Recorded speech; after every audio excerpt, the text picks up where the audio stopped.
ఆధ్యాత్మికంగా విశిష్ట ప్రదేశం, ఎంతో చారిత్రక నేపథ్యం, లక్షలాదిగా భక్తులు. అయినా ఆ దేవాలయం అభివృద్ధి అంతంత మాత్రమే.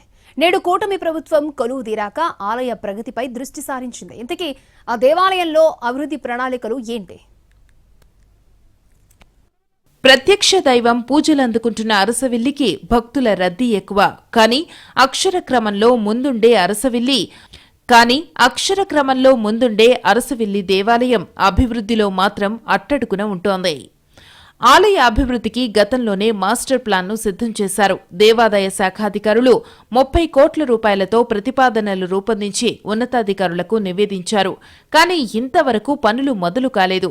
ఆలయ అభివృద్ధికి ఎన్నో ఏళ్లుగా ఎదురుచూస్తున్నారు భక్తులు. దేవాలయానికి వచ్చిన భక్తులకు సమస్యలు స్వాగతం పలుకుతున్నాయి. వాహనాల పార్కింగ్ మొదలుకుని బ్యాగులు, సామాను భద్రపరిచే ప్రత్యేకమైన గదులు లేవు. సుదూర ప్రాంతాల నుంచి వచ్చే భక్తులకు వసతి సౌకర్యం లేకపోవడం, వేలాదికి వచ్చే భక్తులకు సరిపడా టాయిలెట్స్ సైతం లేని దుస్థితి నెలకొంది. ప్రభుత్వాలు మారుతున్నా అభివృద్ధిలో మాత్రం అడుగులు ముందుకు పట్టం లేదు. కొత్త డిజైన్తో భక్తులకు మరింత సౌకర్యవంతంగా అభివృద్ధిని జరిగేలా అద్భుత ఆలయాల సరసన అరసవిల్లిని చేర్చేందుకు అధికారులు ప్రణాళికలు సిద్ధం చేశారు. అరసవిల్లి శ్రీ సూర్యనారాయణ స్వామి ఆలయానికి తూర్పు, ఉత్తర, దక్షిణ దిశల్లో సమూల మార్పులు జరగాల్సి ఉంది. ప్లాన్ అమలుకు మొత్తం 79 అసెస్మెంట్లు తొలగించాలని పనులకు ఫుల్ స్టాప్ పెట్టారు. వాస్తవానికి రెండో దశలో తూర్పు భాగాన 12 షాపులు, సూర్య నమస్కార మండపం, సుమారు 20 ఇళ్లను కూడా తొలగించాల్సి ఉంది. ఉత్తర, దక్షిణ దిశల్లో కూడా పలు ఇళ్లు తొలగించాల్సి ఉంటుంది.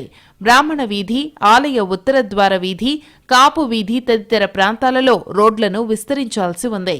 మాడవీధులు విస్తరణ చేస్తే ప్రత్యేక పర్వదినాలలో స్వామివారి సేవలు మరింతగా భక్తుల సమక్షంలో చేసేందుకు వీలు కుదురుతుంది.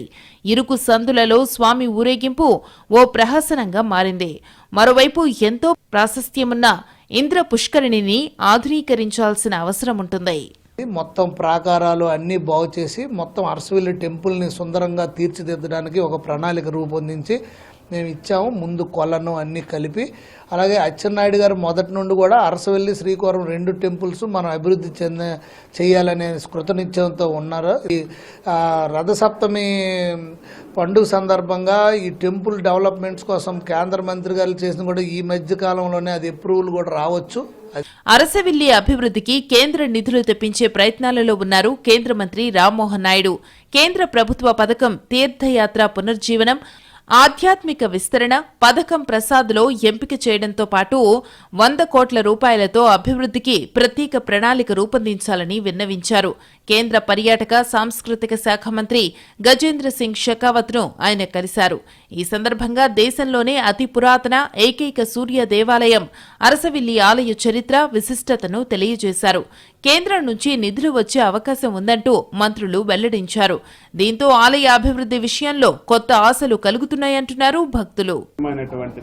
అరసవిల్లి సూర్యనారాయణ స్వామి టెంపుల్, ఆ టెంపుల్ అభివృద్ధి గురించి కూడా ఈరోజు ప్రభుత్వం ఒక ఎస్టిమేట్ తయారు చేసి కేంద్ర ప్రభుత్వం నుంచి ఒక 100 కోట్లు తీసుకొచ్చి అది కూడా డెవలప్మెంట్ చేయాలని చెప్పి భావిస్తున్నాం. ఆదాయం కోట్ల రూపాయలలో వస్తున్నా అభివృద్ధి చెందటం లేదని ఆవేదన వ్యక్తం చేస్తున్నారు భక్తులు. కేంద్ర ప్రభుత్వ ప్రసాద్ నిధులతో పాటు ప్రముఖంగా ఉన్న శ్రీకూర్మం, శ్రీముఖలింగం, సాలిహుండం, కళింగపట్నం బీచ్లతో టెంపుల్ టూరిజాన్ని అభివృద్ధి పరచాలని కోరుతున్నారు సిక్కోలు వాసులు.